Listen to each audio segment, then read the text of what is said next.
For December 2024, I'm so excited to give you my morning updates. Muri yeZimbabwe tasangana zvekare ndine nyaya dzakawanda dziri kuitika, nyaya dziri kutemesa vanhu musoro. Zvinhu hazvina kana kutombomira mushe, tiri kumashure kwetime takanonoka. So kana matondoona ndauya kudai so hapana chachinja. Kana uchidedzerawo kuti pasi neZANU-PF, tanga nekulike this video right now kuitira kuti ZANU-PF yacho iboyikani. Ndo zvazvitori, ndo patava. Now ndiri kusangana nenyaya panapa iri kubuda nekune muchinda anonzi Gabriel Chaibva. Ari kuti Biti gave Chamisa conditions if he wants to partner him in a yet to be launched new project. It follows pressure from most influential politicians who labeled him as selfish and overzealous. Biti left CCC after Chamisa sold his constituents to a white man, Rast Makam.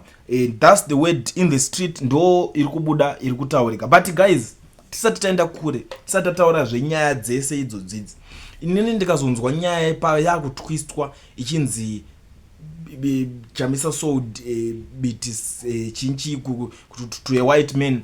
Ndakutoziva kutoti zvinhu izvi zvatone chekuita nepropaganda.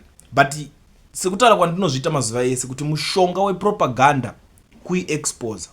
Ndosoka uchuna titoya nenyaya panapa kuti tivheneke tionesane kuti zvinenge zviri zvechokwadi here, zvinenge zvimbori zviri kutaurika, munenge mune ka percentage kechokwadi here kana kuti hamutorina. These guys vari kuita kakunonzi kakupengereka. But anyway, mirai tichanyatsa kumubvuraudza nezvake munhu iye panapa zvaari kutaura zvekuti Biti anopa maconditions. Maconditions acho anenge ari echi iye munhu wekuti anonzi anopa macondition, munhu wekuti akatotanga kutodyiwa necitizen nomination onzi anopa munhu maconditions echi. Citizen nomination ndimi macitizens mega makandosarudze mimi makati tiri kuda nhingi ngatimbotorawo uyu Makamu, but hasi Chamisa akati ndakutoisa Makamu. Ndo citizen nomination maitiro yaitwa kuri kuZANU-PF vanoita anonzi ma-election, vanotoita kuti ma-election twavo twanenge vachitoita ikoko kutovhoterana wototi ningi ndo mavhoterana vanoita. But kuti CCC vakashandisa vanenge vachiti citizen nomination. In I don't even know kuti these people chicha vari kunyatsoputa chazvo. MaZimbabweans iproblem yekuti baby mavaccine ayaya kana kuti chii vanhu dziri kunyima namoto zvakanyanya. But anyway, nyaya dziri panapa dzakawandisa. Mirai ndimboita ndichibata dzimwe so that tozongopedzisa tadzibata nzadziseka one. Pari kubudiswawo na Killer Zivu panapa ari kuti warning, beware of those claiming to want a better Zimbabwe but using your struggles for their gain. They solicit donor funding in your name, profiting from your poverty, demand real change. Let them lead from the front, not from comfort. Work hard for yourself, forget them. Ndo mashoko ari kubuda pana pari kutaurwa naZivu.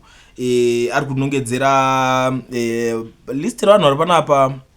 Pana who is this one? It's I think face etaka kundirasa, but maybe it's Weshman Ngube, yeah, something like that. But there is Freeman Chari, Ibu Mandaza and Wopo Chingono, ndo vanhu vakaiswa ipapo.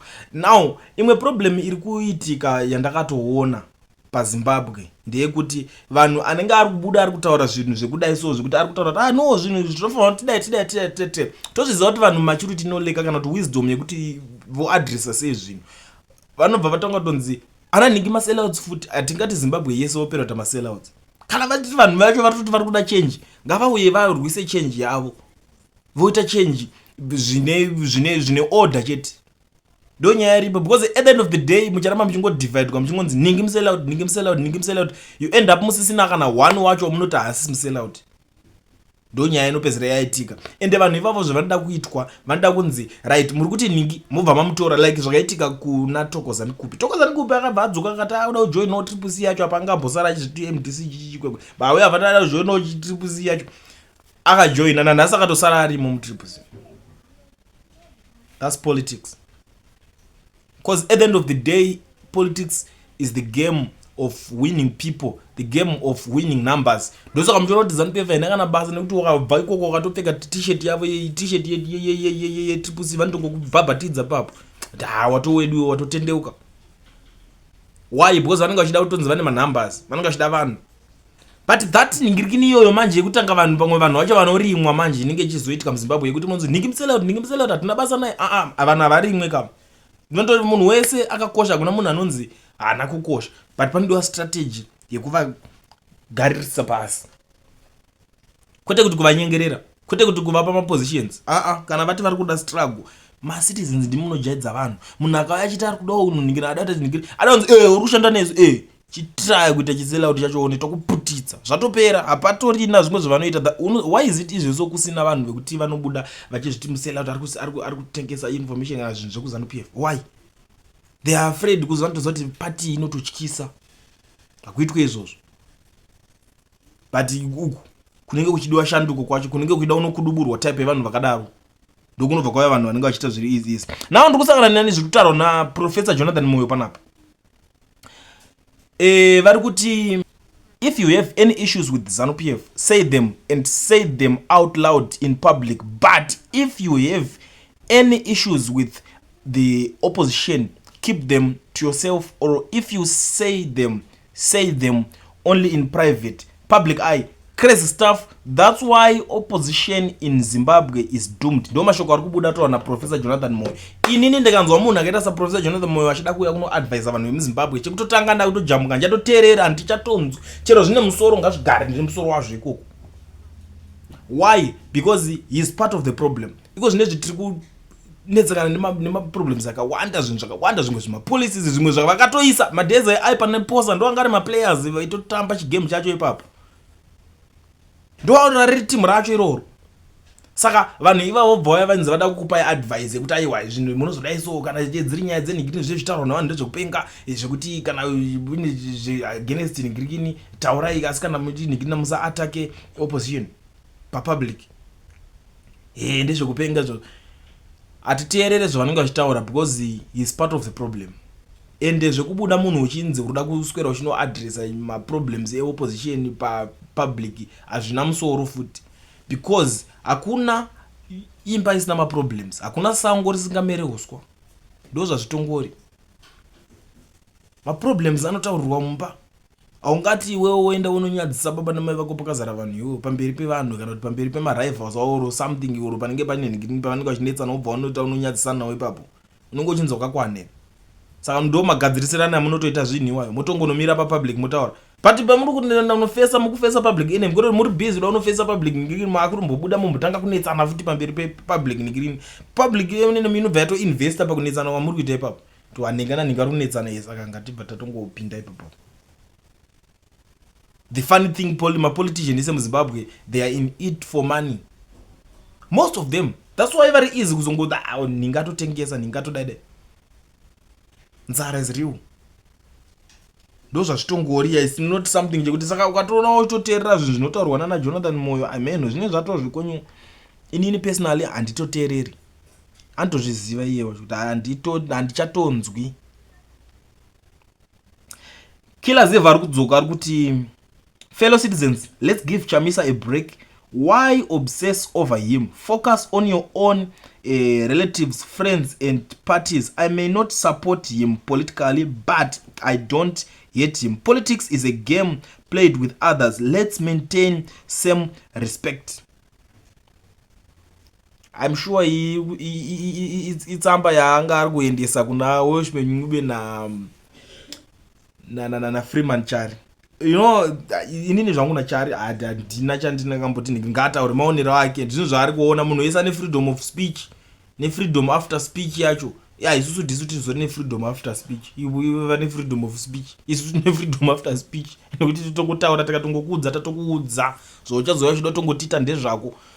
Saka vanhu vakaita sana Ncube manje vekuti vanouya chita chakati vanichitaura zvinhu zvavanenge vachida kuti zvekuti vati amene kuti ndo the way yekubuilda mapolitical parties acho kana kuti mapolitical careers acho iri ndezvekupenga izvozvo, because iko zvine zvitakamutarisa paari hana mastructures acho, congress yacho hana kuita, plan yemusoro hapana, no shame, support yacho hatorina, kungoda kungomirira kungotora political money chete political funding acho vobva vadya. The next thing wakudzoka uda blame Chamisa kuti saka chuya tishanditese kana vaona kuti chakuda kuno chatsvuka chikakwata. Fuck off vanhu vakadaro.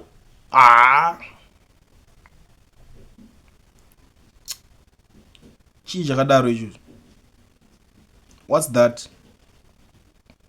Mafanizi rudzi. Mafanizi rudzi yakadaro. Now ndakuona vamwe vakutaura vanzi let's be honest with us. It was easier to remove the frail RG Mugabe via the election in 2018 at large. 93-year-old with 2K sons is who didn't give a toss about politics than to remove ED in 2028, who is looking forward to being president in 2030 with plenty sons who are in the military. Government etc state yes itori pasi pembeda wa ED. Only Mauto can do same as they did before. Ndo mamwe mashoko ari kutaurwa nevamwe mashoko ari kutaurwa nevana vevamwewo vamenoti madzungairwa evamwe here. Chinhu chandoda kuudzana nevanhu muZimbabwe chinhu one. Zviya zvekunzi ZANU-PF haibve inoramba iripo, that's propaganda. Inobva ngaaverengwe mari dzawo overengwa ozobvenzi yajikiwa uone kuti inorambirira pere. Zvotonyatsodeedzera kunzi zvotodedzerwa pe mari dzawo kunzi yajikiwa. Yodedzera zvadzo kuti ngati rirani bvenzi yajikiwa. Pana munotozara kutozoverenga H2 acho rirani kuti yakunzi yajikiwa futi vatotiza kudhara. Anengoenda varwa pasi. Ngochamirire chi? Munyiberana zvazve iwe ndopo munondikana zvikunzi amecha ishande ine basa rechiko. Zvine basa rechi? Ndoegere. Vanogona kutomboda kuti shingirira vanhu kuti chibatikana wakatona zvatoitika izvo. Saka musafe makaoreswa moyo kuti kunzi election haina basa ina chichi fighting ngai pama electoral reforms. Ngatingorovana ipapo chete kuti aiwa papa ngatidai ngazvidai. Zvonyatsonzi zvaskwatanuka pakunyatsoitika chazvo ponyatsoonzi ningi awina ningi ajikiwa. Munonyeba imimi. Musaudzwe nyaya dzekunyeba. Zvimwe izvi ndezvekunyeba zvese zvezve. Zvikunzi apa bike apa vanopabva vachimhanya. Saka zvekuzonzi hanzi it was better kuti tikuda kuzonobhida yanga ari Mugabe takazomubvisa muna 2018 than kuzobvisa muna akagona kuti vana vake masoja. Zvine basa rechi? Anobva nemasoja akewa. Vanosara varimo kavana vacho vangoro basa nenge chinzi National Army. Mutongoro pa basa. Ni basa rechiko. And now the funny thing nezuro pane zvavakaita vakapa mawarriors ma 6500 ainini ndakaiona unge bribe chaiyo because zvokuti zvikunzonziwo nozoti wastruggle upenyu hwese wabudirira musi unobudirira ndobva waya vatanga kucelebrate. Yeah, but what's that? So vakapa vanhu ma 6500 ma US dollars. I don't know why vasina kupa vanhu ava mazigi. Because tiri kuzoona ka finance minister kuti munhu wese tambira zigi. Saka avarupowa US rachiri kubva kumba kwani. Anyway, is a topic for another day because zvimwe zvacho munozotanga kuti uyu ari kutaurisa ndisanda nyanya kupedzera nguwa. More than 40 Zimbabwean reportedly stranded in Sierra Leone after being lured to the West African nation with promises of lucrative jobs by a local company working with a foreign entity. It is alleged that upon arriving in Freetown, the capital city of Sierra Leone, the group discovered that the jobs were promised did not exist, leaving them in a desperate situation. Zveza zvokungonzi mabasa online jobs because mazuva ano makava munhu wese ari kuzoti at the end of the day munhu wese anoida basa. MaZimbabweans vanhu kuti vanoshanda nesimba. Takatotrainwa kunzi shanda chese chonoda kuningina unoshanda chinoshandirwa mari inoshandwa handiti. Ndobva pabuda ka opportunity kekungonzi ayo kwaita mabasa more than 40 people. Saka hurumende ikoko yakutoti apata vanhu maybe venge to human trafficking yakuda kutoitika. So 4 vakatozodzoka vachinzi ngavafane umbo zvezvo vakutodzoka ka 4 vakauya painzi vamwe 4 futi vari kuuya. Hey, pakaipa hama dzadiwa. Pakaipa vanhu ngwarirai zvima online something izvo zvokungonzi kwakati kune basa zvisiyana nazvo rambai. Jigire pese. Ndakaona hangu vamwe vachibvuma kupinda ndakatoti uyu munhu ari kutowira. But it's just that pamwe pacho hauzodzeva mwono. Nekuti munhu anogona kufila kunge pamwe wakumitira jealous. But zvinhu zvinotirwadza kuti tione zvichinge zvichiitika izvozvo. 40 vanhu munzi kwakati kune mabasa. The reason why nyaya dzakadai so tichazinzwa tobva tava nadzo panapa is because imimi vanhu mimi nenge muchiti why is it imimi muchizoti pasi neZANU-PF imimi. This is the reason. Mambonzwo here kuti 40 vanhu vekusiyero Leone wacho vauyawo kuZimbabwe kunoko vakadhambiwa kunoko. alright ngatisiya izveyo wambonzwa here kana kuti 40 maSouth Africans vauya kunuko vakazoningina kana 40 vanhu vari kubva kana kuda UK or mamwe macountries vauya vachidhambwa muZimbabwe munomu vanyeberwa kunzi kwaita mabasa kunuko. Why? Hamusi kumbozvibvunzwa kuti why ka pane nyaya ipapo ukatongonzwa zvatoda rivoto zvoti pane nyaya ipapo ndo the reason why nechinzi ava vanga vachibva vatadza basa. Okay, before I end this video, Zifa nomination committee kune mazita so far akatono submitwa, but I'm not sure kuti vamwe vacho havasi kuda here kana kuti vachazoisawo avo. I'm not sure kuti vachaita zvekuita sei, but so far so good. Kune vatogara vatopinda mazita atinawo panapa pana Martin Kweza, Marshall Gore, I mean Muponda Gilbert, Farai Jere, Walter Magaya, Philemon Machana, Kobile Magwizi, Temba Mliswa and Twine Piri. Ndo mazita aripo evanhu vati vari kuda kuitawo mazifa president, vari kuda kupinda kuti pamwe zvichida vangazonovoterwa. Tinozoonesa kuti chii chinenge chaitika so far mazita opa vanhu pane avanenge vari kuexpect kuti but ndakamirira kuti ndizoona ranhingi kana ranhingi. We will talk about it. It will be a topic for another day. But so far ndo mazita tambonzwa kuti ndo vanhu vakaita sei vakasubmita. But ndandikuzwa kuti vangachiri vanhu vanga vachiri kunosubmita zvinhu. But so far ava ndo vatogara vamhanya kudhara vari kuenda. Ameno kuti munenge muchazoionawo senyaya yacho. Muri eZimbabwe ndo nyaya dziri pano dzondanadzo ndakakubatirai. Handisi kuzivawo kuti mimi makazitarisawo nyaya idzi muri kudzionawo sei. Ndo current situation, ndo ma-updates andinawo makuseni panapa kubva pandatangira pati kuti pari kubudiswa this rumor iri kunzi Chamisa gave conditions, Biti gave conditions to Nelson Chamisa kuti kana achida kutanga imwe party kila zivu ane zvaari kutaurawo zvakawanda. Ari kuti ngwarire vanhu vakaita sana Hope wana Freeman Charana, Ibo Mandaza nerimwe timu iri. And Professor Jonathan Moyo ari kuti zvemunoitisana muZimbabwe ndezvekupenga zvokuti ukaona chakashata about ZANU-PF wotaura asi about opposition hamusi kuda kuzvitaura papublic, munenge makunzi musadaro zvandezvekupenga chichi. And tine imwe futi nyaya dziri kungotenderera iyoyi yekuti hanzi yekunzi that propaganda yekuti ZANU-PF yagara yakati haitombobve zvekumhanya, saka dai zvazviri nani kuti pakabviswa hapo ari mugabe muna 2018 dai tisina kuita zvekuu zvezviya because uya nevana vake masoja imwe yemawarriors vekupuhwa 6.5 ma-US instead of mazigi. I don't know kuti why vakazviita nenyaya yelist irori rekuzifa rabudikira iri alongside nyaya ye40 maZimbabweans vakaenda kunosiwa vakavharwa vakanyeberwa vakanosiwa kuSierra Leone. Ndo nyaya dziri panapa, ndo ma-updates andava nawo nhasi ndakakubatirai muri yeZimbabwe. Handisi kuzivawo kuti nyaya idzi muri kudzionawo sei. Ngatisangane mucomment section mangu izvezvi muchindiudzawo zvamuri kufunga. Nditori ready kupindurana nemi tichionesana kuti chii chinenge chichiitika.